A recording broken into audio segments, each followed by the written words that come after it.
Hello! So, today is shot day. I am a trans man living in Florida and I'm 5 months on testosterone. So, this is my educational video on shots and testosterone and intramuscular injections. I was referred by my primary care physician, PCP, to see an endocrinologist within the state of Florida. I live in the Jacksonville area. I actually go to UF in Shands on Emerson, and I see one Dr. Joe Shihadi. If you cannot find a primary care physician to prescribe you the testosterone, I highly recommend seeing a therapist and getting a referral through your insurance company and through your PCP to see an endocrinologist, any endocrinologist. There's a lot in this area. There are a couple ways you can take testosterone. There's the androgel. It comes in a couple different strengths or concentrations. My endocrinologist is actually trying to get me to start androgel, but there are some downsides to it. It's like a gel, and you place it on your shoulders, and you have to wait a certain amount of time before you can don clothing or come in contact with any of the opposite sex, because it has a tendency to rub off and it can affect them. If you are taking the gel and you have a partner or a mother or a female within your household and you find that they're going through some of the same symptoms as you, please consult your physician at once, or your endocrinologist, whoever prescribes you the tea, at once, because it's having some contact with them, and you don't want someone to go through what you're going through when they don't even really want to, you know. I actually take the intramuscular injections, testosterone cypionate, I think it is. Correct me if I'm wrong. And it comes in a little vial like this. This is an empty one. So I have a pretty low dosage. I was supposed to, generally you see a doctor every 3 months after you start to gauge your progress and whether they need to up the dosage, lower the dosage, how it's affecting you. You have to do lab work. I am terrified of needles. You would never know, though. This is the one needle that I look forward to every 10 days. Yeah, I hate needles. So blood work for me is an awful experience. I cry every time. But you have to take it not during a peak days, like maybe like 6 or 7 days after you take a shot, before you go to your endocrinologist who prescribed you. Go do blood work and you get your like body levels back. You get your testosterone level. Awesome. Mine was like 845. Suck it. And you also get some other levels back. And my H&H levels, my hemoglobin and my hemotonin levels were high. They were 16.5, and for my area the range is, I think, 3 to 15, so they weren't, or actually 16, so it wasn't awfully high, but he did recommend not upping my dosage and that he would get back to me within the next 3 months just to see if that levels off. Because when I took my blood work, it was the day after I took one of my shots, so not only was my testosterone level really high, also my H&H level is really high, so he wants to see whether that's just the effect of the day in which I took the shot in regards to the blood work, or if it actually is a problem. And if it is a problem, he'll end up lowering my dosage. If it isn't, he's more than willing to up it for however much. So again, I only take half a milliliter. Before I move on though, before I actually do it,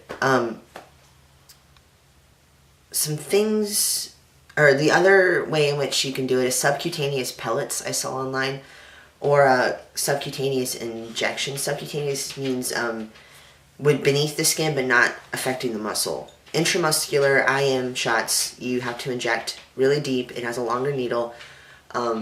Subcutaneous, it's within the skin, and some people do that even with intramuscular injections and they find better results. Pellets are these little things, and they inject them. You have like, I think it's like 5 or 6 throughout your body, and it's supposed to last for a longer time. Instead of taking shots 3 or 10 days, every 10 days, you'd have the pellets for like 3 months or 6 months or a year even. I really don't know how exactly they work, because it's not many doctors prescribe them, because it is kind of invasive. So, those are the options. Before you begin, you obviously need a needle. We'll go over that. You obviously need your testosterone. I recommend alcohol swabs. You always want to prepare your vial before you take an injection. That way you kind of lose the risk of infection. Also, swab your needle afterwards in case it comes in contact. Swab the area before you inject, and then afterwards, always have a cotton ball or a cotton pad at the handy. Depending upon where you inject, or even the placement with which you inject, or the depth, just a bunch of different factors. You can have a lot of bleed out. Or if you're not doing it a certain way, some of the it's not really a gel, it's like a thick liquid, like it's really viscous. Some of it can come back out. And you just want to be prepared so it doesn't like get all over you.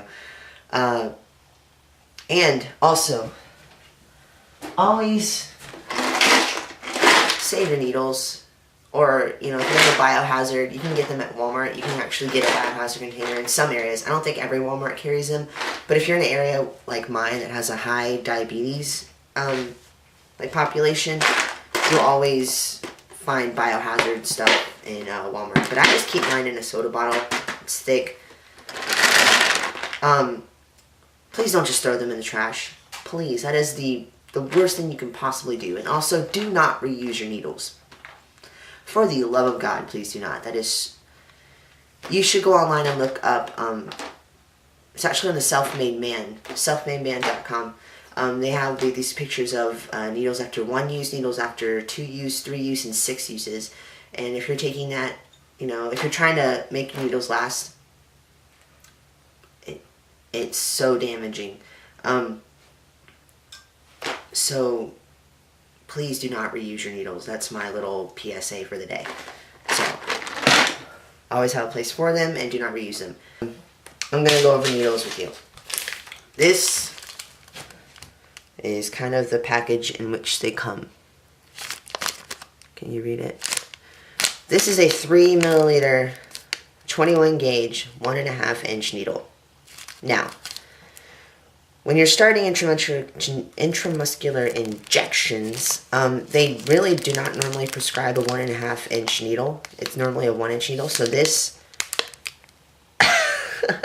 is a little daunting. For someone who is scared of needles, I'm not looking forward to this, but this is all that my pharmacy had. And this looks like it's gonna hurt, but it's a lot of it is in your head, you know. Just remember that this is for you. If you don't do this, you will not be the person that the society won't perceive you to be the way that you are. I know some people that do not take testosterone and they feel perfectly fine. Just for me, if I don't do this, I don't get to be who I want to be. So I psych myself up. I'm like, I love my shots. I hate needles, but I love my shots. So again, this is a 3 milliliter, 1.5 inch needle. This is a 21 gauge, and the gauge simply means how thick the diameter of the needle is. The lower the number, the thicker it is. So if I were to have a 23 gauge needle, it would be smaller in the tip than this, or like a tinier little pinprick. If I were to have like an 18 gauge or a 16 gauge, holy fuck, that would be thick. And because testosterone is so viscous, they normally, I don't do this, and they look at me weird, but they offer a larger needle, like an 18 gauge, in order to draw it, which is to take it out of the vial. Then you can simply switch the needle tip for a smaller gauge, like a 21, 21.5, or 23, and it's easier to inject with a smaller needle, obviously.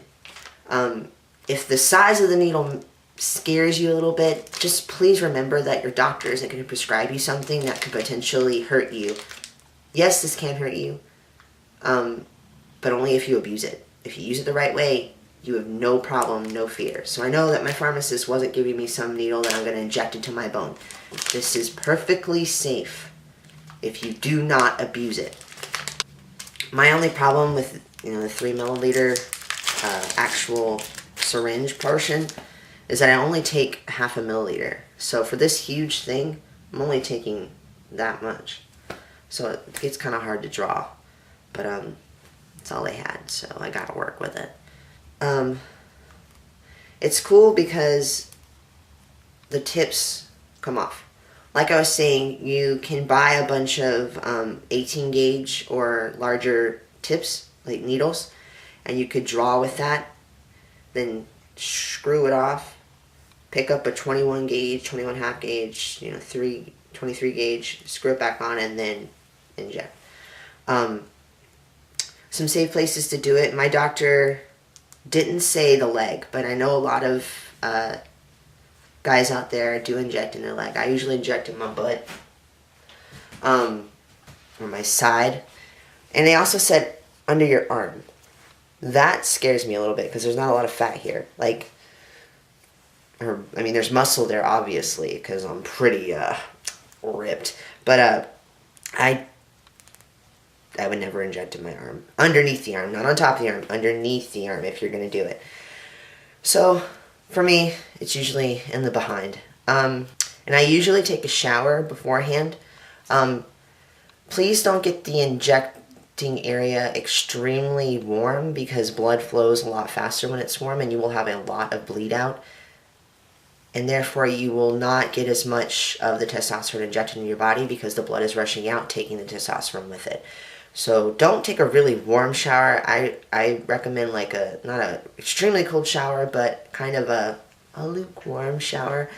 I've injected just, before taking a shower, after taking a shower, throughout the day. And I just find that when I get out of the shower, it doesn't hurt as much. There's not as much resistance. The area just feels more accepting of the testosterone. There's not as much leak. It's kind of hard to Z-track, which is where you